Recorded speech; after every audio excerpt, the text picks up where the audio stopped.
Mayong adlaw katawhan sa Dios as Diocese sa Usamis. Ug sa tanan din kini atong Sibya na hiabot. Ako gyud nga timbaya sa atong mga mag-uuma og mga mananagat. Ako pud nga pasalamat sa atong mga katikista. Bisan kun niya kita sa pandemic, pero naningkamot gayon ang pulpito sa kahanginan, ang mga katikista aron sila mo anha gayud sa DXDD ug muhimo sa pagtudlo sa mga kabataan pinaagi sa kahanginan.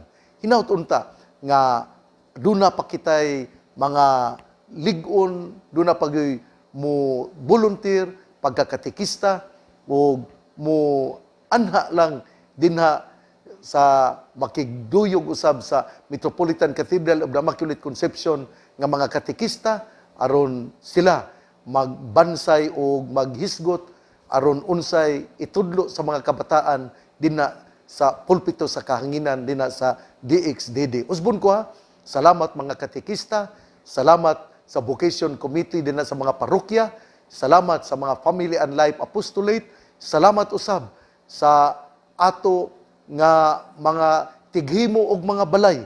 Nalipay kay ko karon tungod kay daghan kaayo ang kada parokya karon gahimo og mga balay para sa mga kabus, balay sa mga kabus. Dili tingali mabuhatan ang tanan, pero kini dugay na ning gihimo nato mga 3 na katuig, mga 3 na katuig o 4 na katuig nga ato kining gibansay. Unsay income sa kining panahon sa piyesta sa kota, ang income ni ana ato gyud nga ibahin-bahin agi og seed money para sa balay sa mga kabos. O nalipay kay ako dinilang sa cathedral murag 13 na ka mga balay ang ilang nahimo para sa mga kabos. Usbon ko dili man nato mahatagan, pero karong tuiga 13 ka mga balay ang nahimo sa cathedral. Munang salamat kayo Monsignor Boy Naron, salamat Father Dexter Banuelos, salamat Father Michael Sinugbuhan, salamat Father Mario Magkanam, salamat ni Father Cody Sarinas. Naningkamot yun ang atong mga kaparian nga bisan sa kagamay pero makapaambit gihapon, makasulti sa katawhan o magtinabangay kay lagi ang seed money nga atong nahimo nagdawat panahon sa piyesta, ato man na nga giapod-apod ngadto sa mga parokya. Muna nga panahon sa piyesta sa kuta, ato yung tabangan tungod kay kini mauman ang seed money para mamugna, magambalay ang balay sa mga kabus. Nining adlaw, Miyerkules, ako pod nga greetings ngadto sa mga devotos sa inahan sa kanunayng panabang. Labi na gayod mga devotos dina sa Carmen, dina sa kapilya sa inahan sa kanunayng panabang nga gapiesta nini sa adlaw at sa bisperas ako ang misaulog sa piyesta 26, bisperas ang misa pitsa 26 unya sa Domingo mao gyud ang kapistahan sa taga inahan sa kanunayng panaban annex dinhi sa Barangay Carmen. Unya salamat kaayo ngadto ni Eva Ocampos Odvina. Salamat sa imong gipaambit sa tanan nga nalipay kay ko nga kanang unsa imong gihatag ako pong gipaambit ngadto sa uban. Labi na gayod ang mga pagkaon, ako pong gipaambit sa mga gustong mukaon o gusto sab nga moambit sa kapistahan. Muna nga kining di man mahurot nako nga kinahanglan man na nga ihatag pod kay unsay inyong ihatag ako magpuganang ihatag ngadto sa uban. Kasi gamay ra atong makaon ama. Ato po nang ipanghatag. Bisag kwarta nga ihatag, ato po nang i-share sa uban. Tungod kay importante kayo nga naay gitawag og sharing. Karong adlaw, Miyerkules, asa ako nang gikaingon adlaw karon sa mga devotos sa inahan sa kanunayng panabang. Og doon natay misa sa cathedral alas 5:30 sa buntag, unya inig alas 12, unya alas 5:15 sa hapon. Sa kuta pod kada hapon doon nagyutay misa dinha sa Kuta Shrine diri sa Barangay Triumpo, ang nabantog na kaayo nga Birhen sa Kuta. Ang atong misa dinha sa hapon usab. Unya kada Miyerkules sa hapon anha ako momisa sa Metropolitan Cathedral of the Immaculate Conception. Nining adlaw Lunes, daling adlaw Miyerkules, Hunyo 30 ato usab nga gisaulog ang mga primero nga mga martir sa Holy Roman Catholic Church. Tungod kay sa tuig 64 sa diha nga gilutos o gipamatay ni Nero ang mga Katoliko, ato karong gisaulog ang ila nga kamatayon sa mga mitindog mibarog nga sila miingon Katoliko ug dili kami mo salikway sa mong pagtuo. Mao kini ang atong gisaulog sa first martyrs of the Roman Catholic Church.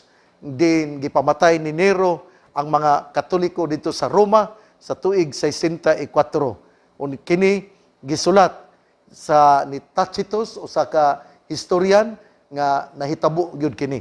Ang atong ebanghelyo karon, atong ebanghelyo ato nga kutloon sumala sa ebanghelyo ni San Mateo. Unya miadto si Jesus sa yuta sa Gadara didto sa tabok sa lanaw ug gitagbo siya duha ka tawo nga nanggula sa mga langob nga gihimong lubnganan. Giyawaan kining duha ka tawo og pintas kaayo ug kay gikahadlukan man sila walay nangahas sa pag-agi niadtong dalana ug bisinggit sila, anak sa Dios, unsa may imong tuyo kanamo? Mianhi ka ba aron pagsakit kanamo bisag dili pa panahon? Dili layo didto may usa ka panon sa mga baboy nga nanibsib. Mihangyo ang mga yawa kang Hesus, kun abugon mo kami, pasudla kami ni anang panon sa mga baboy. Hala, panulod kamo, ningon si Hesus. Ug nangadto sila og nanulod sa mga baboy. Unya ang tibuok panon mihaguros pagdulhog sa pangpang ug nangambak sa lanaw ug nangalumos. Ang mga nagatiman sa mga baboy nanagan ngadto sa lungsod aron pagsugilon sa nahitabo ingon man sa gidangatan sa mga giyawaan. Tungod niini nanggula ang tanang mga tawo niadtong lungsura aron pagsugat kang Hesus ug sa ilang pagkakita kaniya nangamuyo sila nga mobiya sa ilang kayutaan. Ebanghelyo sa tong Ginoo, daygon ikaw o Kristo. Usbon ko ha, ang ato gyud nga tema mao gyud ang pagka-disipulo. Niadtong Lunes nagisgot si Jesus nga ang usa maypay milo, maypay langgam, pero ang anak sa tao wala gyud kahigdaan sa iyang ulo. Unya nagisgot siya nga unsa di ay ang kinabuhi sa usa ka disipulo. Unya karon na usab gisgutan na usab sa pagkatinuod, gisgutan gayon kung kinsa ang tinuod nga disipulo. Tungod kay atong hinumduman ha, murag katawanan kayo ni. Kay una sa tanan, si San Mateo gahisgot nga dunay duha ka tawo nga giyawaan. Pero si Lucas ug si Marcos gahisgot lamang sa usa ka tawo nga giyawaan. Kinsay insakto ani, dili lang nato ni tukion. Ang importante ani mao nga dunay giyawaan. Ug kay dunay may giyawaan, sila pagkakita sa tawo nga giyawaan, nakaila sila sa atong Ginoo. Murabag kining mi hatag dayon sila sa timbaya sa atong Ginoo ug miingon, anak sa Dios, unsa may imong tuyo kanamo, ayaw intaon kamig sakita. Pero atong tan-awon ang mga tao nga taga Gadara. Pagkakita nila sa atong Ginoo, dili sila sama sa tao nga nahasudlan og yawa. Tungod kay ang mga tao nga taga Gadara mingon may noon palayo sa among lugar, pahawa sa among lugar, biyai ang among lugar. Buha nga ani no, may noon ang nasudlan og yawa kay mi-entertain pa sa atong Ginoo. Pero ang mga maayo, mga tao nga dunay maayog paminsar, sila na hinuon ang miingon nga pahawa. Sila na hinuon ang palagpot sa tong Ginoo. Pero ang punto gyud dinhi mao nga bisan di ay kung ikaw dautan, makaila gyud ay ka kinsa ang Ginoo. Pero importante gyud nga dili ta magpabilin nga dautan. Sama nga ang yawa gipaadto sa baboy sa Ginoo, wa po na magpasabot nga kita manulod punta sa baboy. Adili man. Pero ang dautan, kinahanglan gayon nga atong wagtangon o kita musunod sa atong Ginoo. Discipleship means we have to take off our deeds of darkness and put on the cloth of righteousness. Importante yun di kaayo. Nga atong hubuon ng atong pagkadautan, maningkamot kita nga atong isulob ang bag-o nga sapot, maputi nga sapot, nga nagtimaan nga ato ng gibiyaan ang atong pagkadautan. Kitang tanan, mga makasasala man. Ako, makasasala usab. Mga panahon din ako nakasala. Pero maningkamot yun nga mubalik sa Ginoo. Ang importante mao nga kita sa atong pagkadisipulo, namumo kita. Sa atong pagkadisipulo, nakasala kita. Sa atong pagkasumusunod sa atong Ginoo, nahulog kita. Pero atong paningkamutan, nga dili ta magpabilin nga nahulog. Di ta magpabilin nga namumo, kundi mubarog ug atong talikdan ang dautan nga buhat. Magampo, mga liyupo, ug mingon sa Ginoo, Ginoo, dugangi pa ang akong pagtuo. Lord, increase my faith. I am a sinner. Pardon me. Forgive me. Mao gyud kini ang tenor sa atong mga pangalyupo ngadto sa Ginoo. Unya, ang tao nga dautan mihangyo sa Ginoo nga sila pagawason.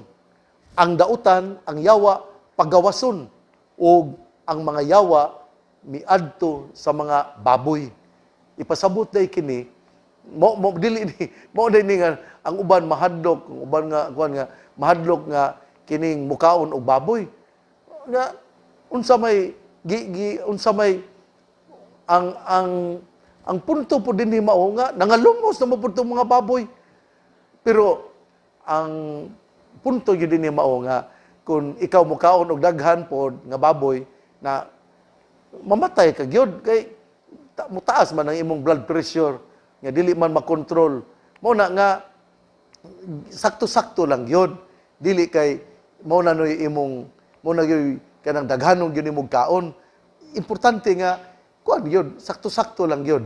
Nya ang ato nga huna-hunaon gayud mao nga ang tanan gilimpyo sa Ginoo, nga ang tanan nga mga butang gilimpyo sa Ginoo ug unsay pwede nga makaon ato kining kanon. Pero ang importante mao nga dili nato sobraan ang pagkaon. Sobra kag kaon og kining baka, mamatay man po ka kay ang baka pod kanang pagpakuan gud pagsabaw gud og baka nya kining iniguman ana ayaw higupa ang init pa paabuta nga mubugnaw, di ba? Daghan gyud kaayo ang mantika nga mugawas nga nigahi na tungod kay baboy, baka naa gyud na sila'y mga mantika. Ang mantika di gyud maayo para sa lawas. Mo na nga importante kaayo nga control gyud ang atong pagkaon. Unsa may importante, unsa may mensahe sa ebanghelyo karon nga ang atong pagdisipulo mao gayud ang pag-uban sa atong Ginoo. Nga kung kita nayawaan, kinahanglan gayud nga kita muhangyo sa Ginoo nga kuhaon kining maong yawa aron ang yawa mawagtang og kita magpabilin nga muuban sa Ginoo. Importante kaayo ang pagkadisipulo ug sa atong pagkadisipulo atong hunahon nga ang atong pangunahuna para ra gayud sa Ginoo. Lain nga bahin mausab nga tagtan-aw ta sa mga dautan gayud, pero naa day mga dautan, ang mga dautan nakaila po di ay sa Ginoo. Ug sa ebanghelyo nagtuo ta nga ang mga maayo, mga walay sakit kining maoy mutimbaya o mualirong sa Ginoo, sila na hinuon ang miingon palayo ug ayaw pagpuyo dinhi sa among lugar. Mao kini ang lintunganay sa atong ebanghelyo, buot lang nga musulti nga kanang the twist of the logic nga dunay atong gituhuan nga dautan, pero kini di ay sila dunay di ay maayo nga nagpabilin silang kinabuhi. Those people whom we think are evil are actually have the generosity and the love that they can also share to the people. Kana bitang mga tao bitang yung nga, ay kining tawhanab dautan ra gyud kaayo. Pero wata magdahom nga sila di ay ang mutabang nato. Nya kadto noong mga tao nga nagtuot ang buutan, pero mao nay hinuon ang tao nga maoy mo tunog kanato, mudaot kanato. Mao kini ang pagtulunan sa atong ebanghelyo karon. Igsuon ang mayong balita nga mao ang pulong ni Hesus, ang ayang pamation, pamalandungan ug paningkamutan nga mapuy-an. Bulahan ang tao nga namati sa pulong sa Ginoo, sama siya sa kahoy nga gitanom, daplin sa usa ka sapa, kansang dahon dili gayud malaya. Timpo sa timbunga, siya mamunga. Igsuon, ugma na usab. Ako og yung padayonon ha, ang pag-auhag sa ato nga mga katawhan sa Archdiocese sa Osamis ug dinhi sa Dakbayan sa Osamis nga atong tabangan ang kausa sa Finance Committee sa Archdiocese sa Osamis sa Metropolitan Cathedral of the Immaculate Conception tungod kay ilang ayuhon ug ila usab nga pintalan ug usab ang ato nga cathedral. Usbon ko usa kini ka maanindot nga kausa unya kun duna kay kasing-kasing nga maayo atong tabangan. Bisan unsa ka gamay sa ipaambit kun kini kinasing-kasing magdala ka nato ngadto sa langit. Usbon ko ang pangaliya sa mahal nga Birhen Maria nga gisangpit sa mga misamisnon nga birhen sa kuta, ang Ginoo magapanalangin kanatong tanan. Sa ngalan sa Amahan, sa Anak ug sa Espiritu Santo. Amen. Ako di ay nga timbaya sa akong igsuon si Inday Miriam Humuad Dado nga magsaulog sa iyang adlaw na tawhan ugma Huwebes, July 1 ngadto ni Inday Miriam, happy birthday. Hinauton ta nga magpadayon ka sa imong pagkabuutan, sa imong pagkakasaligan dinha sa ato nga balay dinha sa kinasangan Dakbayan sa Sugbo. Hinauton ta nga sa imong pagsaulog sa imong adlaw na tawhan, imong hinumduman nga ang kinabuhi ato gayod nga atimanon, alimahan ug ato usab nga ipaambit ngadto sa katawhan aron aduna kitay ligasiya nga ihatag aron kung mawala na kita nining kalibutana, handumon kita nga kita matinabangon ug manggihatagon. Happy birthday Inday Miriam Humuad. Hinauton ta nga ang Ginoo sa kanunay magapanalangin kanimo. God bless, mabuhay, happy birthday.